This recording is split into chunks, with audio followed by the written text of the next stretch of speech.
श्री शिवाय नमस्तुभ्यम। हमें शिवलिंग पर जल किस तरह से समर्पित करना चाहिए, किस तरह से चढ़ाना चाहिए, बैठकर या खड़े होकर। अगर हम सही नियम से शिव जी को और शिवलिंग पर जल समर्पित करते हैं तभी हमें पूजा का पूर्ण फल प्राप्त होता है। तो आइए सुनते हैं श्री प्रदीप मिश्रा पंडित जी से के मुख से कितना मनमोहक और सुंदर वर्णन किया है, जिसे सुनने के बाद ही पूजा करने का नियम आपको पता चलेगा और आपको पूजा करने का पूर्ण फल प्राप्त होगा। श्री शिवाय नमस्तुभ्यम। प्लीज चैनल को सब्सक्राइब कीजिए और कमेंट में श्री शिवाय नमस्तुभ्यम लिखना ना भूलिएगा। वीडियो को ज़्यादा से ज़्यादा शेयर करिए। आइए सुनते हैं। हम शंकर जी को जल कहाँ बैठ के चढ़ाते हैं?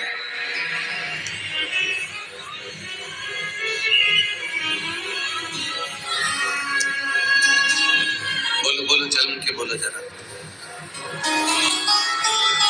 वैसे तो जो शिवलिंग होता है उस शिवलिंग के आसपास कहीं पर भी बैठ जाओ जहां से जल बहता है, बस उस स्थान को छोड़कर। पर विशेष जल चढ़ाने का स्थान कहां से बताया गया? उत्तर की ओर मुख कर। हमें दक्षिण में बैठना है, उत्तर में मुख करना। उत्तर की ओर भगवान शंकर की जलाधारी, जलाधारी से मतलब है जो शिव जी का चढ़ा हुआ पानी जो बहता है वो उत्तर की ओर जाता है। तो हम कहाँ बैठते हैं? बोलो बोलो जम के, दक्षिण की ओर। मान लो शिव जी का पानी इधर जा रहा है तो तुम्हें इधर बैठना है, शिव जी का पानी इधर जा रहा है तो तुम्हें इधर बैठना है। वैसे तो शंकर के शिवलिंग के आसपास कहीं पर भी बैठकर पूजन कर सकते हो, पर विशेष कोई कामना होती है, विशेष कोई मनोकामना है और आपका दुख जब कटता नहीं है, आप हार जाते हो, तब उस समय पर दक्षिण में बैठकर जहां उत्तर की ओर मुख कर कर भगवान देवाधिदेव महादेव को जल समर्पित किया जाता है। उत्तर दिशा में ऐसा क्या है कि शंकर जी का जल उत्तर की ओर जाता है? ये उत्तर और दक्षिण, ये दो दिशा तो हमारे यहाँ बड़ी विचित्र मानी जाती है। हमारे यहाँ सबसे अच्छी दिशा, कोई मकान भी लेता है तो कहता है पूरा पश्चिम का मकान होना चाहिए। कोई मकान ले, पूर्व का मकान हो, पश्चिम का मकान हो। कोई दुकान ले तो कहते हैं पूरा पश्चिम का मकान दुकान हो। पर मेरा वो घरदानी तो उत्तर दक्षिण का आनंद लेता है। उत्तर दक्षिण, ऐसा दक्षिण दिशा में ऐसा क्या है कि शंकर जी का चढ़ा हुआ जल दक्षिण में ही जाता है? यहां तक शिव महापुराण की कथा कहती है, मान लो आपके घर में छोटा सा शिवलिंग है, आपके घर में छोटा सा शिवलिंग है, उस शिवलिंग को आपने थाली में रख लिया। थाली में रखने के बाद में गूंज रहा है आवाज, थाली में रखने के बाद उस थाली में शिवलिंग को रख लिया, आपने उसको स्नान कराया। थाली में भी अगर शिवलिंग रख रहे हो तो उस शिवलिंग का जो दिशा है वो उत्तर की होना चाहिए। भले आप मंदिर में पूरा पश्चिम में बैठे, आपके घर का मंदिर तो पूरा पश्चिम में ही होगा। आपके घर का मंदिर कहाँ होगा? पूरा पश्चिम में। पर शिवलिंग की दिशा कहाँ रखना है? उसकी जलाधारी की दिशा कहाँ रखना है? जम के बोलो जरा। आप मंदिर में पूरा पश्चिम में बैठो, आपके घर के मंदिर में आप पूरा पश्चिम में बैठ के पूजन करो, क्योंकि आपका मंदिर पूरा पश्चिमी होगा। ऐसा कोई घर नहीं जिसके घर के अंदर मंदिर पूरा पश्चिम में नहीं है। आप पूरे पश्चिम में बैठो, पर शिवलिंग को थाली में भी रखो तो उसकी जलाधारी उत्तर की होना चाहिए।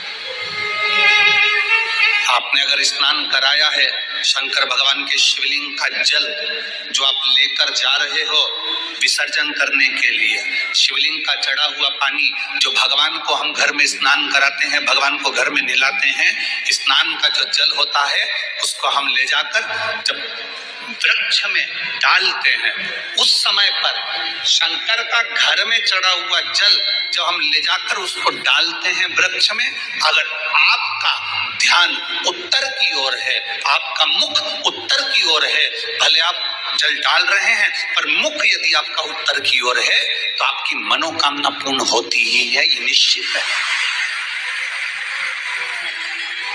शिव जी का चढ़ा हुआ जल भले हमने अपने घर में स्नान कराया, भले हमने अपने घर में निलाया, शिवलिंग को अपने घर में स्नान कराया, पर उसका जो जल निलाने के बाद सब भगवान जब नहा लिए, अपने शिव जी को निला लिया, वो जल रखा है, पूजन अर्चना सब हो गई, बाद में आप पूजन पे से उठे, वो जल को लेकर गए, आपने जो विसर्जन किया, वो जल को आपने पेड़ पौधे में डाला, वो जल उत्तर, भले आपका वृक्ष कहीं पर भी हो, पर आपका मुख उत्तर का है, और आप उस जल को, शंकर के चढ़े हुए जल को आप पेड़ पौधे में डाल रहे हैं, मतलब आपकी राहें खुल जाएगी और मंजिल तक आप पहुंचोगे जरूर, निश्चित। श्री शिवाय नमस्तुभ्यम, श्री शिवाय नमस्तुभ्यम।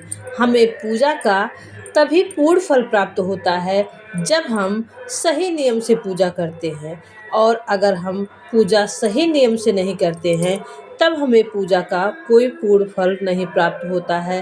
तब हमारे मन में आता है कि हम इतना पूजा पाठ कर रहे हैं, विधि विधान से कर रहे हैं, फिर भी हमें प्रभु इतना कष्ट क्यों दे रहे हैं, इतना दुख क्यों दे रहे हैं, जबकि हम अज्ञानता पूर्वक अपनी पूजा को सही ढंग से नहीं करते हैं।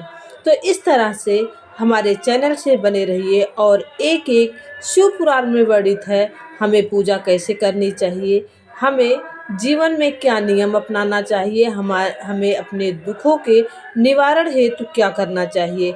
ऐसे बहुत से उपाय हैं जो आपको आपकी जीवन की समस्याओं से मुक्ति दिला सकते हैं और आपके मन में शांति और आनंद की अनुभूति को भर सकते हैं। तो हमारे चैनल में भक्ति रस का रसपान होता है, जो आपके दुखों को, कष्टों को छोटे छोटे उपाय से दूर कर सकते हैं, और प्रभु भक्ति भजन में रहते हुए, अपने प्रभु के भक्ति का रसपान करते हुए, अपने जीवन को सार्थक बनाते हुए अपने कष्टों से हम मुक्ति पा सकते हैं।